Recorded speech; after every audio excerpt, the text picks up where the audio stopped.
Welcome to the Warrior Legacy Network, where we cut through the noise and talk about what really happens when the uniform comes off. This is about veterans guiding veterans and great Americans who stand beside us, sharing lessons learned, mistakes made, and victories earned, so the next generation doesn't have to figure it out alone. The mission doesn't end with your DD-214, it just changes. Well, welcome, Warriors. I'm here with my co-host, my brother from another mother and partner in crime, Mr. Riccoh Player. We're not allowed to call him Colonel anymore now because he's like growing his hair out and shit. You are a liberty risk. You are a straight liberal risk. You look up liberal risk in the dictionary and you see Zachary Green. That's what you see. I will always be a Lance Cooley, no matter if I'm a CEO or whatever my rank is. But we are all in for a real treat. And I know in this case here, we're literally like shooting above our rank big time with the guest that we're about ready to introduce to you. There's people out there that do work for veterans. There are people out there that are good and bad, whatever. And then there's people that are at legendary status. And I will tell you, Adam Peters is one of those guys that I really put at that legendary status. And this is the reason why. He's real.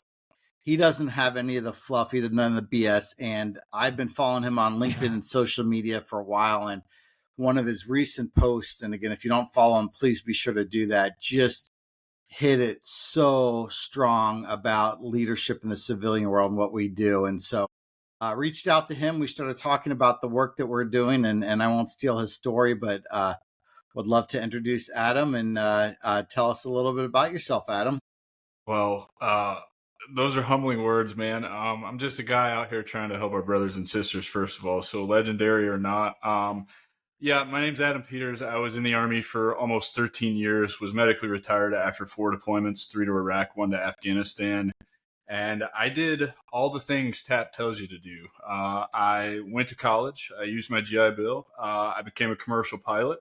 I got the bachelor's degree in liberal arts from a choose your own adventure school. And then I entered the corporate world. And man, I fell flat on my face and I hated it. I went into the insurance industry. And I went to the scummy side of insurance, as if insurance wasn't scummy already, but knocking doors, selling final expense to the poorest 1/3 of Americans. We're talking, rural Tennessee, Georgia, North Florida, and South Carolina. People who couldn't afford to live, let alone understand what an insurance policy was or whatever. Really quickly went broke doing that because I had to pay for my hotels, traveling 4 days a week, yada, yada, yada. Bounced to work from home health insurance sales, which wasn't a bad gig, but they turned my lead money off for 10 days. And what do you know about sales? If you're not getting leads, you're not making money. And then I got fed up, man, and drove around to all of the big box property and casualty stores. So Allstate, State Farms, Progressives. There was a couple others. Ended up taking a job at an Allstate agency. Because of some promises they made, some Series 6 and 63 stuff that was going to eventually come down the pipe. Did that for almost 8 months. And the agent didn't want to be an insurance agent. He just wanted to say he was a business owner. And so he just wouldn't talk to the book of business. I was the only agent making goal in the office. And that's when I hung it up, man. Decided I was going to go back and finish flight school and just kind of have a career in aviation, knowing I wasn't ever going to really reach the top of the ladder. Had to take a side gig at here in Florida, working on the sod farm, mowing grass, which actually was probably the best job I ever had, looking back at it, because I just showed up at 7 a.m, got my assignment, whatever mower I was on, whatever field I was going to go mow, and put my headphones in, listen to audiobooks and podcasts. Right before I got the numbers back from the FAA, the paperwork that I needed, the day before I was supposed to go back and finish CFI, I tore my bicep tendon, and that was rock bottom for me, man. That was the last straw, and the suicidal thoughts and ideations, the plans, the riding the Harley down the freeway at 120, thinking, man, this all ends if I run this thing into a tree. That was very prevalent. While I was in the sod farms, I had listened to the Sean Ryan show, and I'd heard him, telling other, tier 1 guys stories and, really fell into the plant medicine stuff. And when he did his interview with his wife after he came back from his Ibogaine and 5-MeO DMT experience, I started seeking plant medicine out as like kind of a last ditch effort, because pills and the VA was not the answer for me. I watched all of my buddies, to include a mentor of mine that I had to go, basically cut down off of a balcony that he hung himself from and then sit in a hospital with him for a week. I watched what pills did to those guys, so that was never an option for me. I turned them into zombies, shells of the people that they wanted to be or used to be, and they still wanted to kill themselves. So I started reaching out to every nonprofit that would sponsor a plant medicine retreat for me, because I was broke. I didn't have, $6,500 to go down there for a week and try this other modality. Luckily enough, I got picked up by a Heroic Hearts project. So July 2nd through the 7th of 2023, I went on my first ayahuasca retreat, and everything changed. My whole life changed. So that's a brief rundown, brother.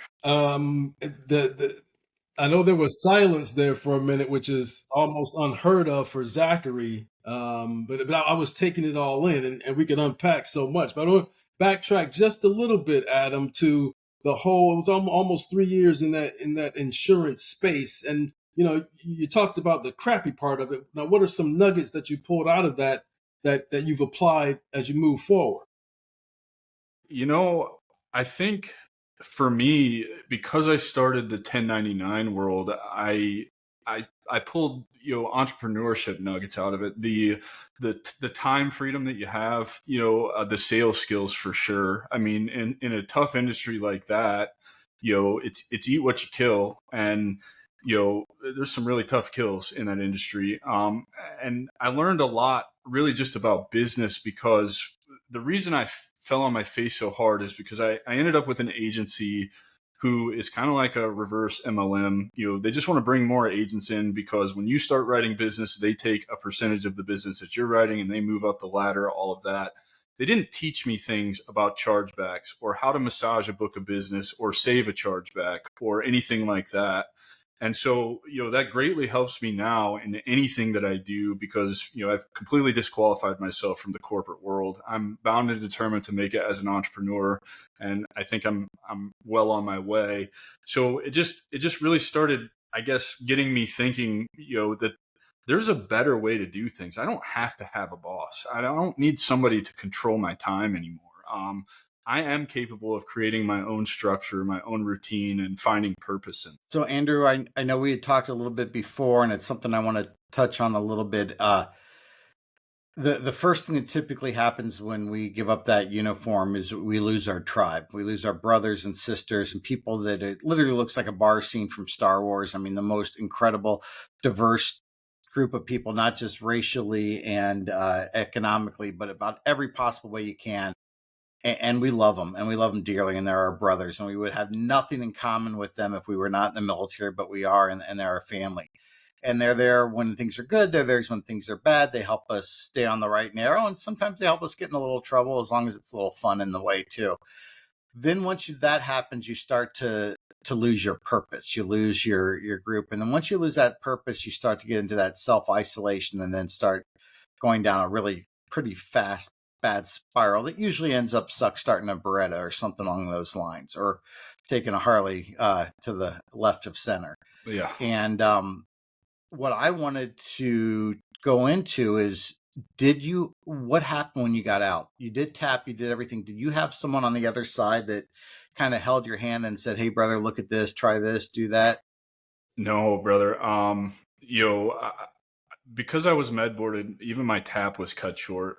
So the only in-person part of that I did was the resume writing class. Everything else, and this was 2015, so this was rare. Everything else was basically a check the block, just go get this signature from these people. Because what had happened when I was in the med board, it took me almost 19 months to med board out of the Army.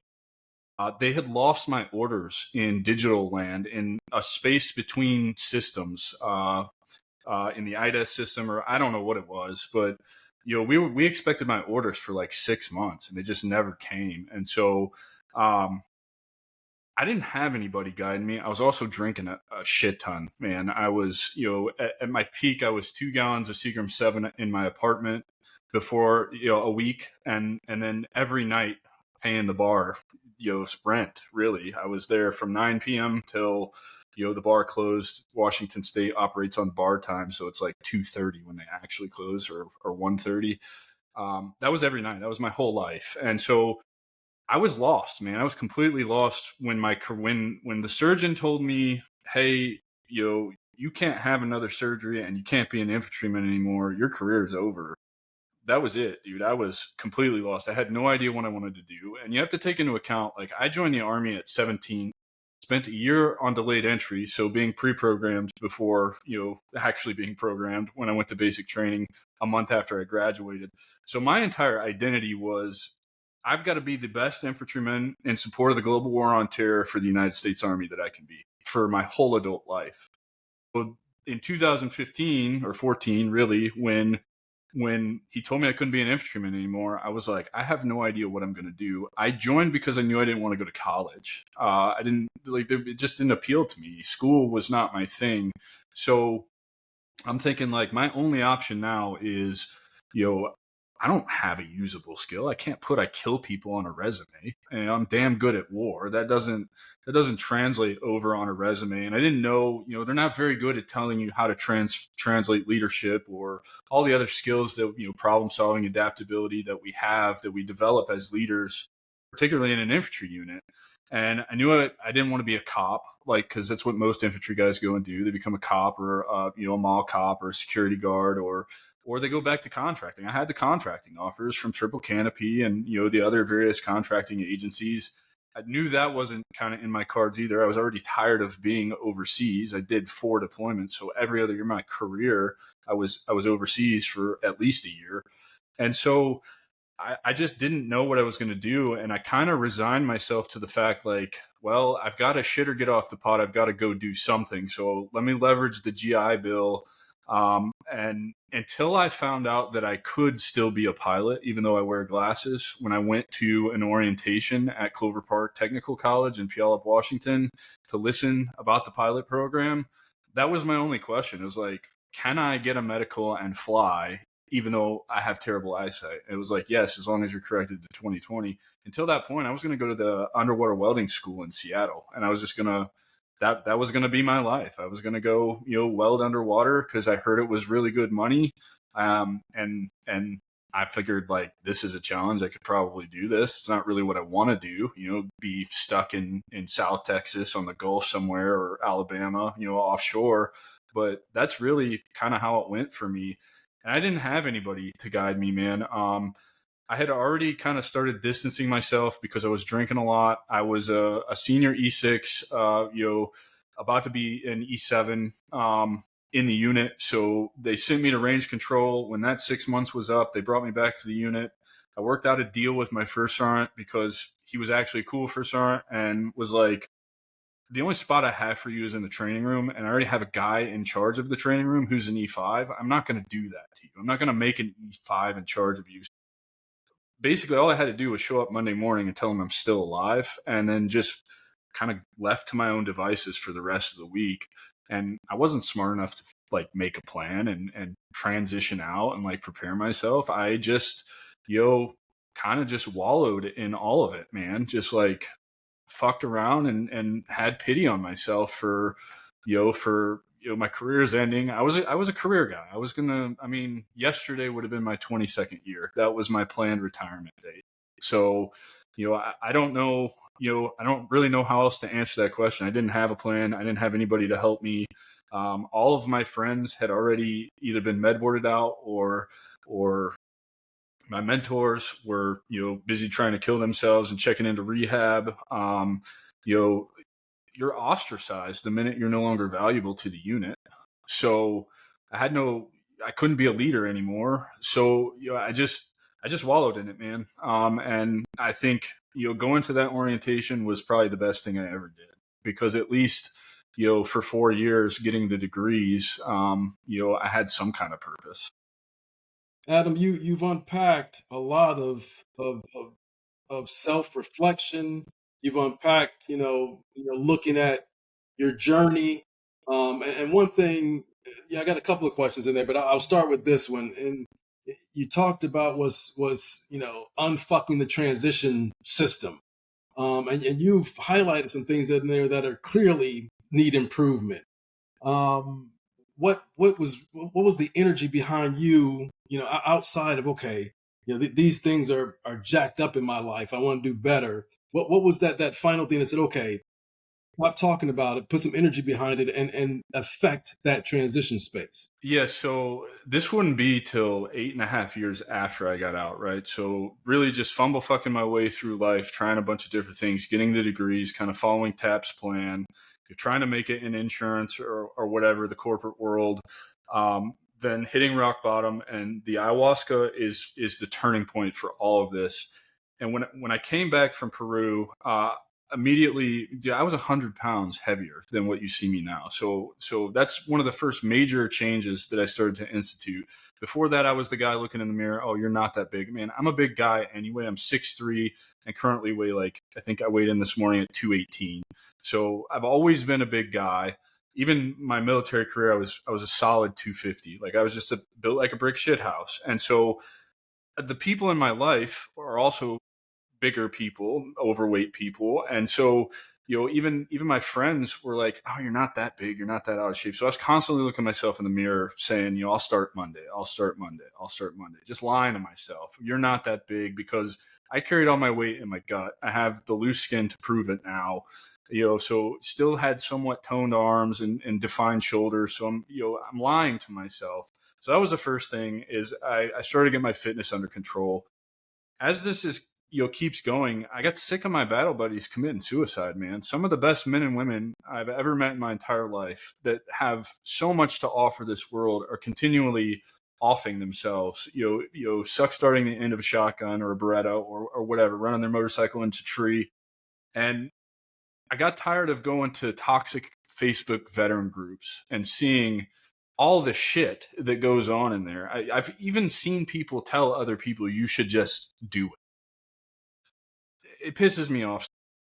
I also what really drove this was I got sick of, being a part of group texts with old Army battle buddies that you don't talk to very often or whatever. They're like, man, we've got to do something to stop this. And then that's the end of the conversation. Nobody actually gets off their ass and does something. I was like, well, let me just see what I can do. And that's eventually how the podcast came about. Really, the podcast started with the idea, like Zachary said, I knew, I had identity issues and I didn't have a purpose. And I could feel that subconsciously. I couldn't have put words to it at the time, but I knew I needed some kind of purpose. And I thought, man, this is a great idea. The path back to purpose for veterans is through entrepreneurship. Let me start a podcast about that.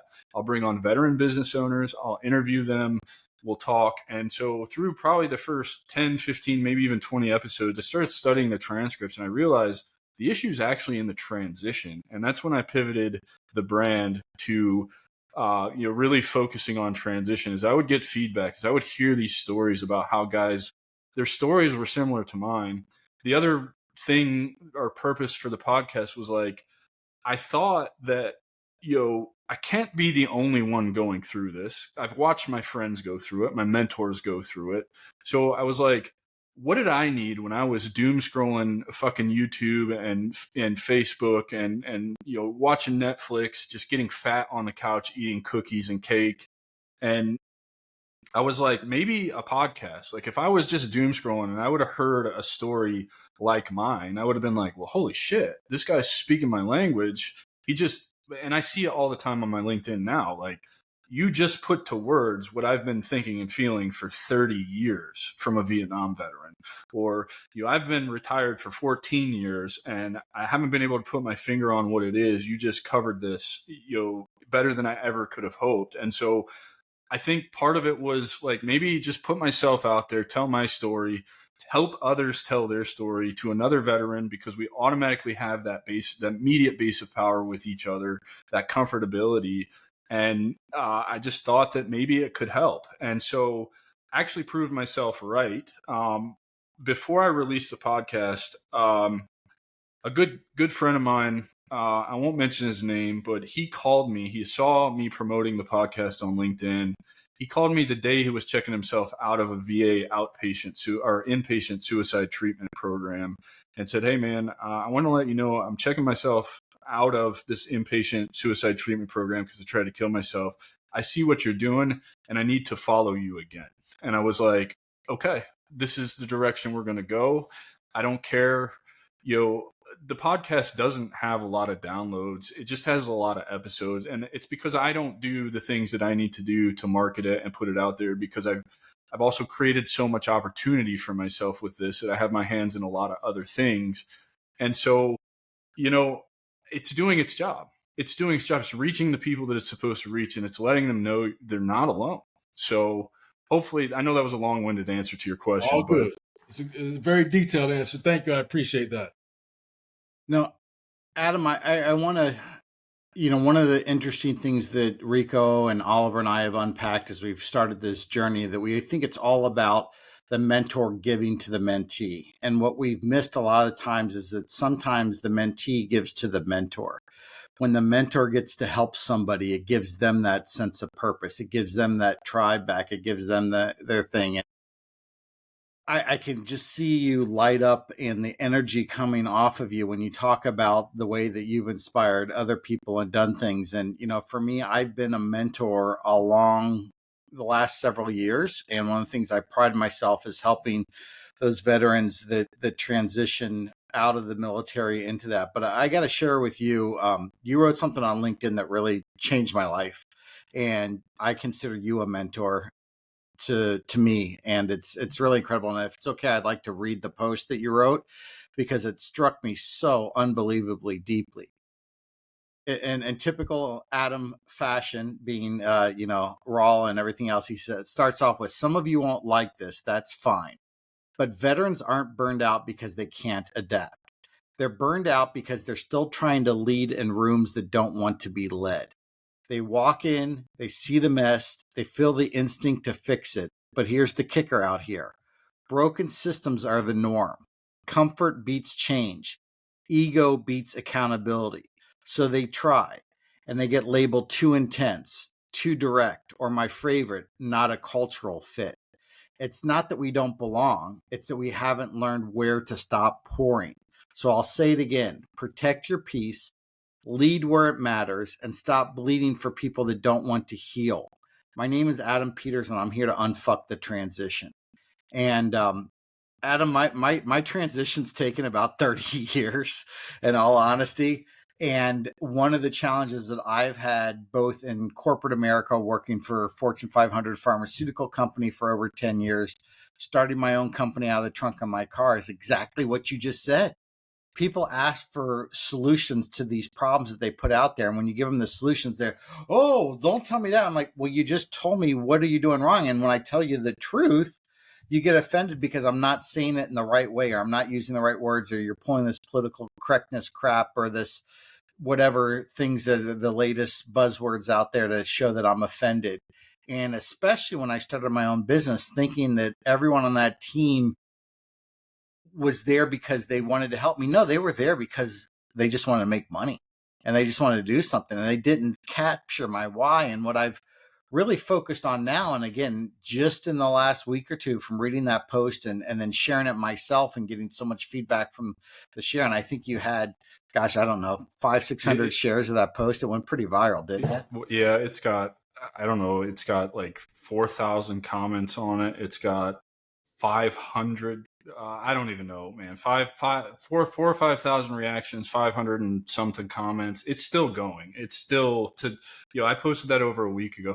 Did you see the one to dive into that? The reason people don't accept our leadership is because mediocrity has become the standard, and safe. And we don't do mediocrity. Like, whenever in any one of our careers was mediocrity okay? Just meeting the standard was not acceptable, at least where I come from in the infantry world.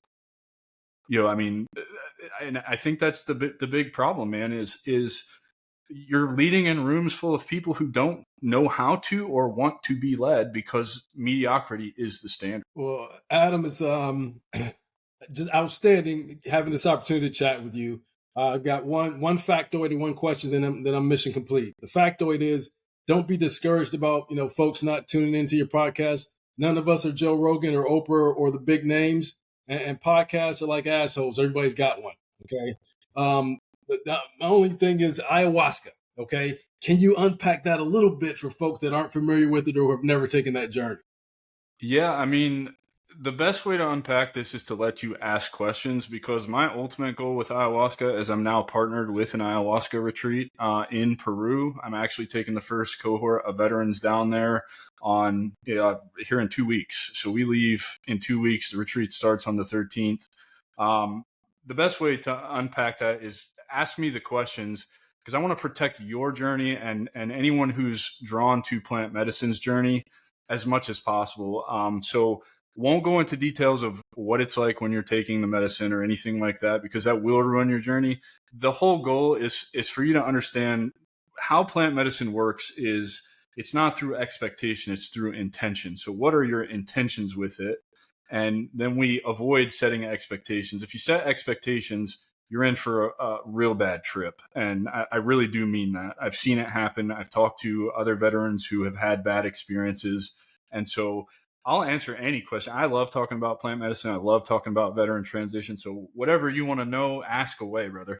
No, I will cease fire until you come back from that first cohort going down range. Fair enough? Yeah, fair enough. Well, you got my interest piqued. Sorry, Riccoh. I'm going to ask then. So just kind of in a nutshell, for someone that's never heard of that, what is ayahuasca? Yeah, so ayahuasca is a plant medicine. It's the ayahuasca vine, which contains the MAO inhibitor, and the chacruna root or leaf that contains the DMT. DMT is the chemical that's produced in your brain. It's the psychedelic. And so those two are brewed together in a giant pot. And then you sit in a space called the Maloka in a giant circle with a maestro, or in my case, the first one was a maestro and a maestra, so a male and a female, and they're Shipibo people who have worked with the medicine, trained in the Amazon jungle for years of their life, and they basically administer this medicine to you and heal you. Some people refer to them as shamans.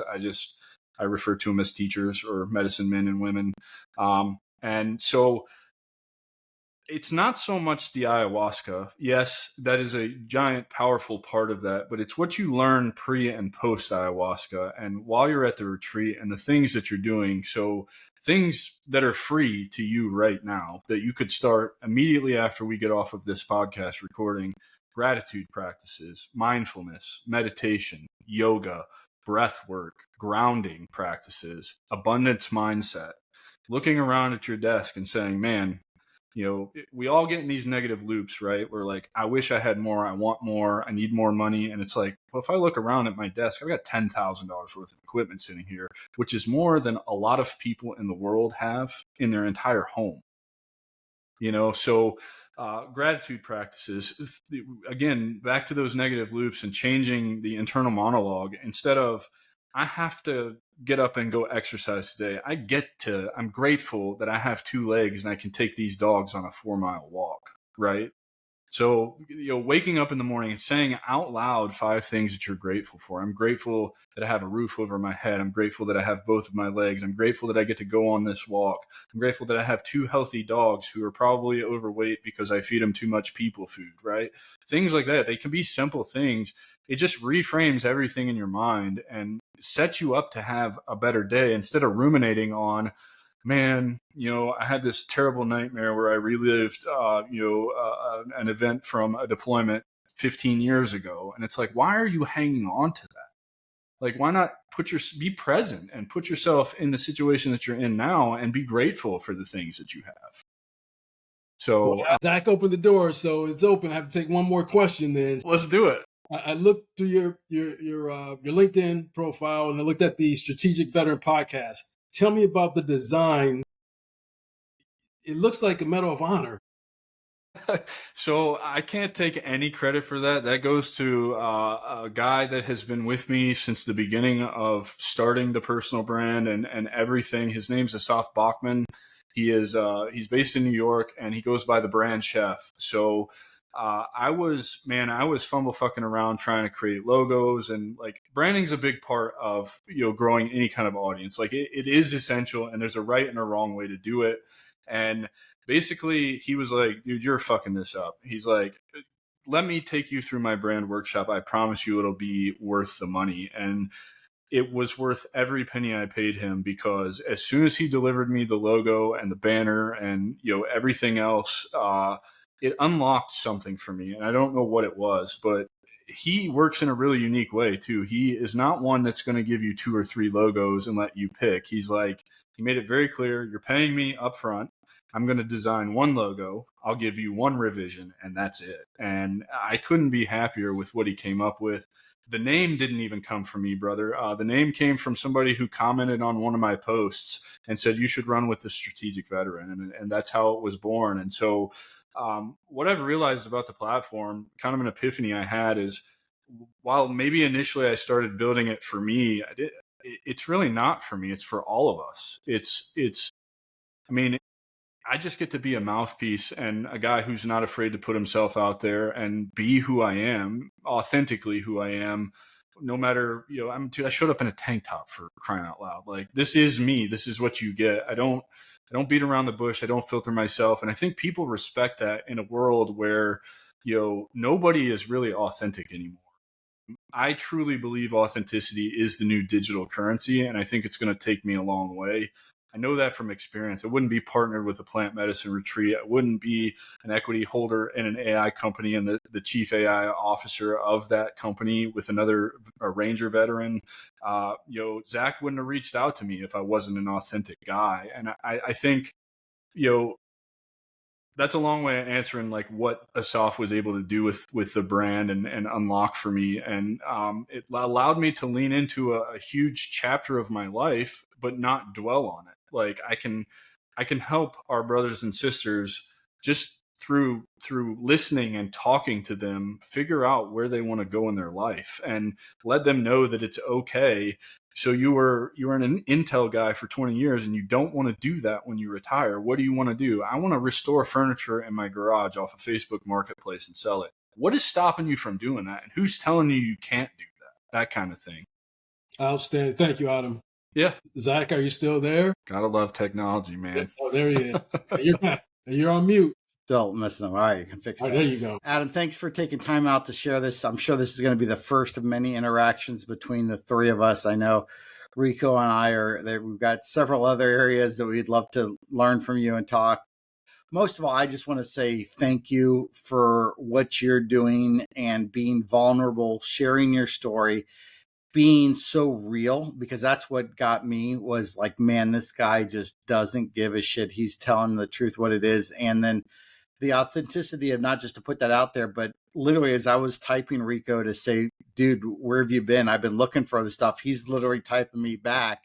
And we talked for a half hour after just, you know, meeting on the internet, which is usually where you meet the shadiest of all people. I've been waiting for somebody, you know, doing what you're doing with the opportunities that you can provide me to reach out to me. Like I try to answer all the DMs. Here today has been a weird day. People apparently don't know how to read. So I still get the pitch slaps. Those are the ones I don't answer. I really do try to interact with everybody who DMs me. I can't interact with all the comments. That's next to impossible. I'll never get anything done. But if you're in my inbox or you send me an email or website form submission, 100% I will respond. It may not be as fast as you want, but I'm trying to keep up with all of it, man. Well, you're doing a great job, and focus on yourself. Enjoy your journey of being a mentor now to take other warriors through the healing process that you've been through. And we've got a lot of stuff to work on here in the future. So thank you for your time tonight. Thank you guys for the opportunity to come on and talk about this stuff. Super grateful for you. Really appreciate it. Excellent. And Adam, just one last thing. If anyone wants to get a hold of you or learn about some of the work you're doing, what are some of the ways they could reach you and learn about what you're doing? Yeah, you go to the website and see everything that I have going on. Be patient with me because it's a little outdated. I'm one guy doing everything. So the strategicveteran.com, probably the best way to get a hold of me is LinkedIn. Just search the Strategic Veteran or Adam Peters and you'll find me. Sounds good. All right. Well, Riccoh, another great episode. Thank you, brother. Well, good. Semper Fidelis. Hoorah. Let me just go ahead and make sure we get it all. If you've worn the uniform and figured out how to make the jump into civilian life, or if you're getting ready to PCS to the civilian world, there's somebody right now who needs your story. Go to warriorleader.us/mentorship. Share your journey. Help the next one in line. That's what this is all about.